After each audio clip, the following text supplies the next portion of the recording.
Hello guys, I am Pravi and I am the founder of Shampuri Edutech. So ये जो series हमने start की है इसमें we are studying about the experiences of my being a tutor and also being a coordinator जहाँ पे I have handle most then 100+ teachers. I have seen what are the phases they have gone through and the experiences that they have.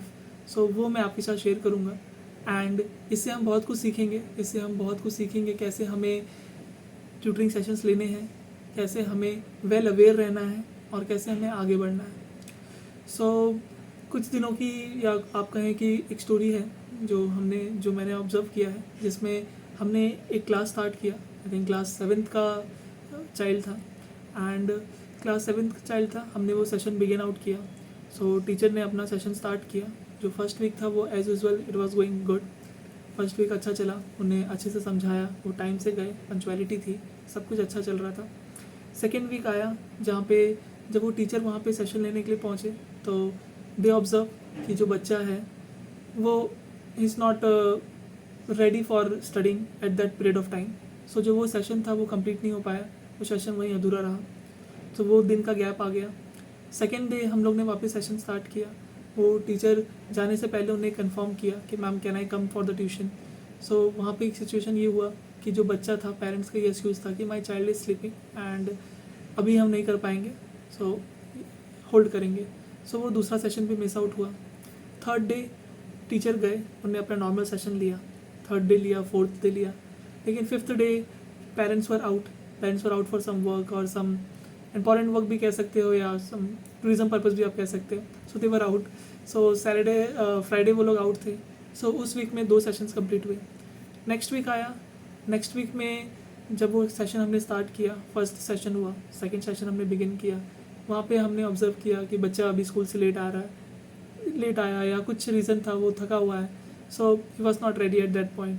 So वो session break हुआ and then फिर हमारा third day हुआ. Third session हमने try किया, third session complete हुआ, fourth हुआ, लेकिन फिर वापस फिफ्थ सेशन में यही सेम एक्सक्यूज़ आ गया कि फॉर सम रीज़न और फॉर इधर the parents were not present, so they were going out. So fifth session complete नहीं हुआ. सो ऐसे हमने ऑब्ज़र्व किया कि पूरे एक महीने में जहाँ पे almost close to 20 to 22 sessions होने चाहिए थे, वहाँ पे हार्डली 10 to 12 सेशंस हो पाए. एंड ये हमारा फर्स्ट मंथ में चला. Being a coordinator, being a institute head of a coordinator, हमने उनसे बात करने की कोशिश की. हमने उनसे रीज़न पूछा कि वाई दिस इज़ हैपनिंग. क्योंकि जब आप बीच में ब्रेक लेते हो, जब आप बीइंग अ पेरेंट अगर आप बीच में ब्रेक ले रहे हो, बीच में सेशन ब्रेक कर रहे हो, तो जो कंटिन्यूसली जो हम लोग अप्रोच देखना चाहते हैं, जो कंटिन्यूस हम लोग देखना चाहते हैं, जो इम्प्रूवमेंट हम लोग को मिल पाता है कंटिन्यूस अप्रोच के कारण, वो नहीं हो पाता है. एंड जब वो एक्चुअली में जब रिजल्ट का टाइम आता है तो वो सारा ब्लेम आउट फिर हम पे होता है. और हुआ यहाँ पे भी यही हुआ.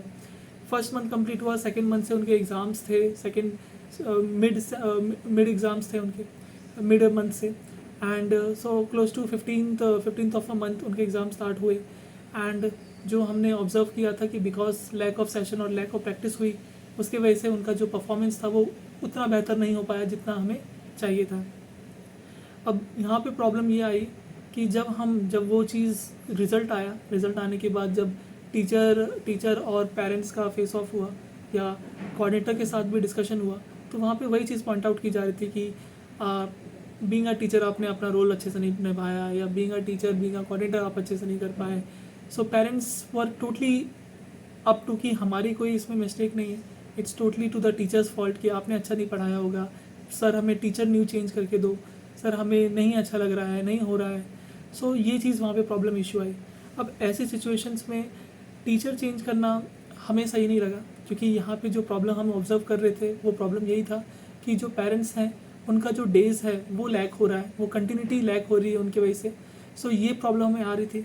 सो हमने उनको वापस समझाने की कोशिश की कि मैम ये प्रॉब्लम है, आपका जो कंटिन्यूस अपीयरेंस है, बच्चे का कंटिन्यूस प्रेजेंटेशन है जो क्लास में, प्रेजेंटी है जो क्लास में, वो नहीं हो पा रहा है और इसकी वजह से मार्क्स में इफेक्ट पड़ रहे हैं. इसकी वजह से काफ़ी प्रॉब्लम हो रहा है और इन द फाइनल हम टीचर्स को नहीं ब्लेम आउट कर सकते हैं. पेरेंट्स को क्या लगा कि ये इंस्टीट्यूट के थ्रू ही टीचर आए हैं, तो इसलिए इंस्टीट्यूट जो है वो टीचर का साथ ले रहे हैं और वो क्लास वहाँ पे उन्होंने कैंसिल आउट कर दी.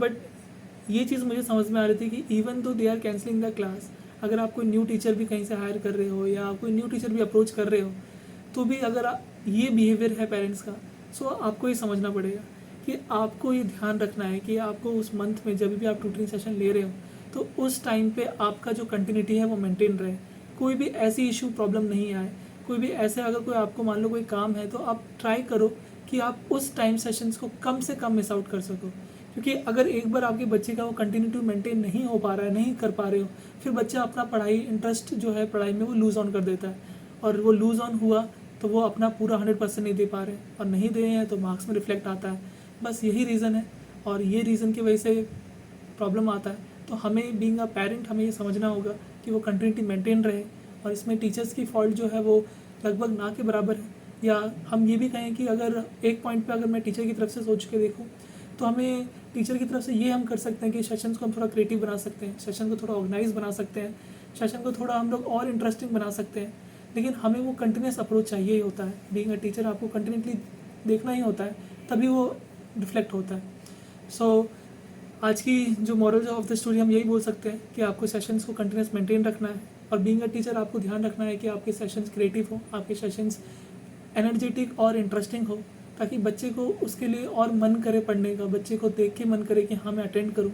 और पेरेंट्स को भी ध्यान रखना है कि वो कंटिन्यूटी मेंटेन रखें, ताकि ऐसी कोई प्रॉब्लम फ्यूचर में ना आए और उनके बच्चे की पढ़ाई और एकेडमिक चीज़ बहुत ही हाई लेवल पे हो। Thank you so much. मिलते हैं हम अपने एपिसोड नंबर 3 पे। तब तक के लिए good bye, all the best.